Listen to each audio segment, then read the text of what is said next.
एका गावात रामू नावाचा एक गरीब माणूस राहत होता.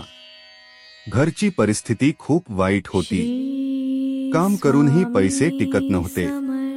त्यातच त्याच्या आईची तब्येत अचानक खूप बिघडली.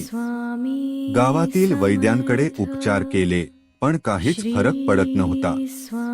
हताश झालेला रामू एका दिवशी अक्कलकोटला गेला. तिथे हजारो भक्तांसोबत त्याने श्री स्वामी समर्थ यांचं दर्शन घेतलं.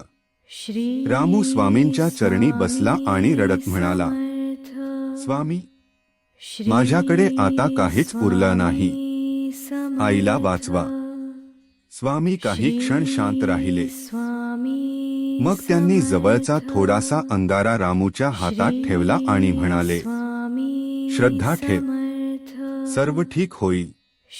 रामूने तो अंगारा आईच्या कपाळावर लावला आणि स्वामींचं नामस्मरण सुरू ठेवलं.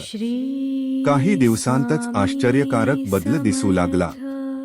जी आई उठूही शकत नव्हती, ती हळूहळू चालू लागली. तिची तब्येत पूर्णपणे सुधारली. हे पाहून संपूर्ण गाव थक्क झालं. लोक म्हणू लागले, हा चमत्कार फक्त स्वामी समर्थच करू शकतात. रामू पुन्हा अक्कलकोटला गेला आणि स्वामींच्या चरणी नतमस्तक झाला.